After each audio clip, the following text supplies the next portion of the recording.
Welcome to another edition of WrenchWay Weekly, where we talk about the industry's hot topics, highlight the voice of technicians, and educate shops and dealerships to help improve the industry.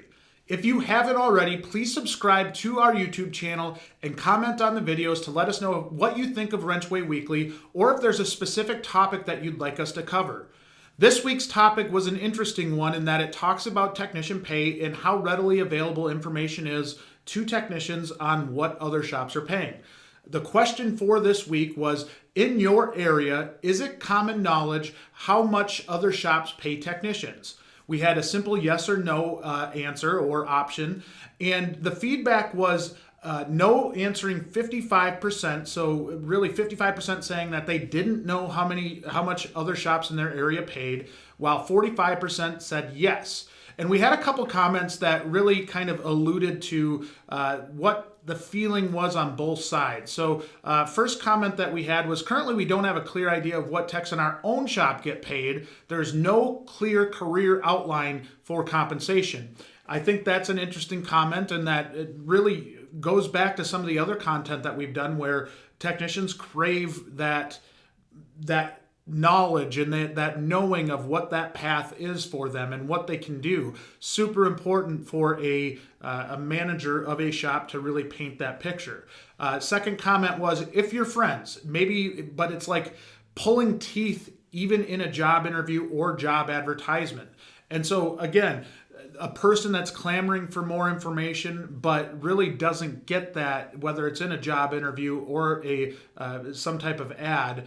And then lastly, somebody said mostly yes, but it can be misleading. And I believe what they mean by this is that there might be people that embellish, or that they talk about maybe getting paid more than what they really are, or maybe less than what they really are, but they really don't take that for I guess they take it at its word, if you will. From our perspective, or from my perspective, it's really interesting to me because I think it truly is a little bit of both, right? I think the no's and people that don't know what competitive shops are paying or what their own shop is paying really creates an unneeded, an unneeded kind of question in their head. Whereas if they know it's pretty good knowledge, I think it makes them a little bit more comfortable. But to the 45% that answered yes, to me that tells us that almost half of the people obviously know what the competitive shops are paying, right? And I think so many shops think that this is something that they have to play close to the vest so they don't alienate the people that already work there, or that they don't want to insult anybody, or they don't want to maybe not be able to get a candidate in because maybe they're not paying as high as they should. What this tells you as a shop manager is that transparency is key.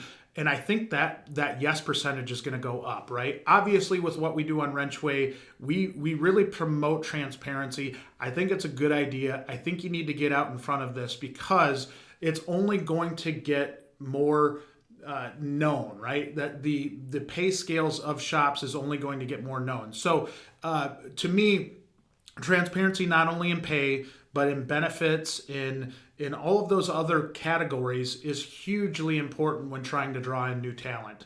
They want to know this up front, and they don't want to go through everything that makes it so difficult to even apply, right? When you apply and you hit apply, you're kind of setting the tone that this is serious.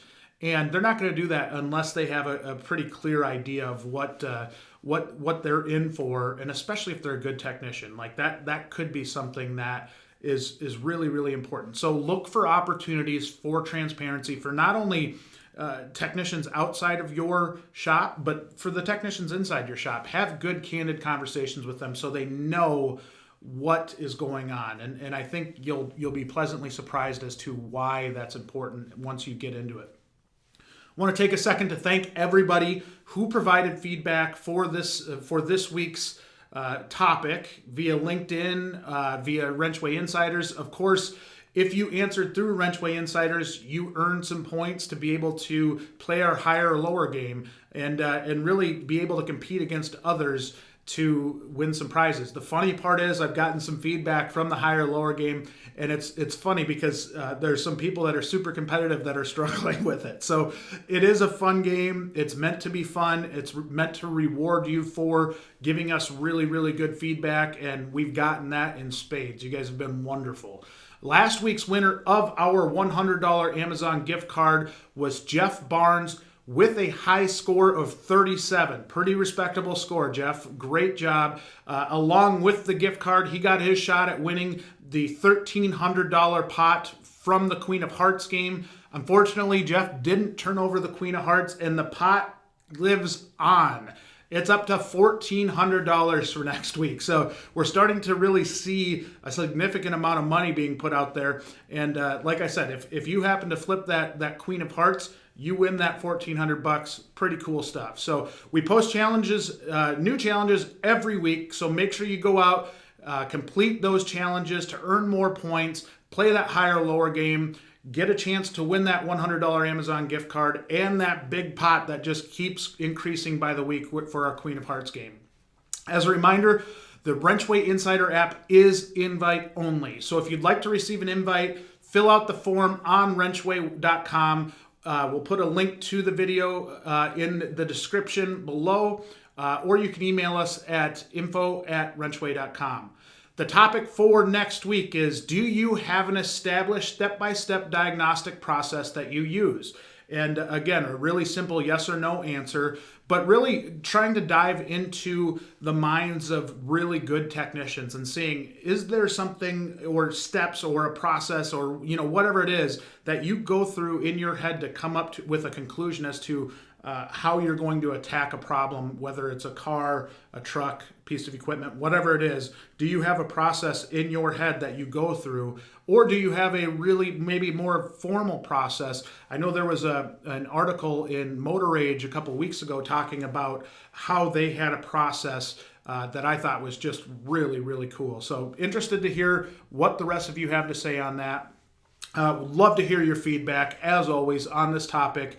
To provide your feedback, you can log into your WrenchWay Insiders app, find the poll titled WrenchWay Weekly Topic of the Week. It should be really, really easy to find. If you have any troubles finding it, let us know. We'll help you out.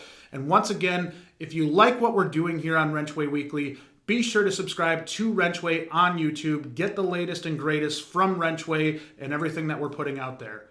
Thanks again for another great week of feedback and interaction. We truly appreciate everything that you all are doing, and couldn't do it without you. Have a great week.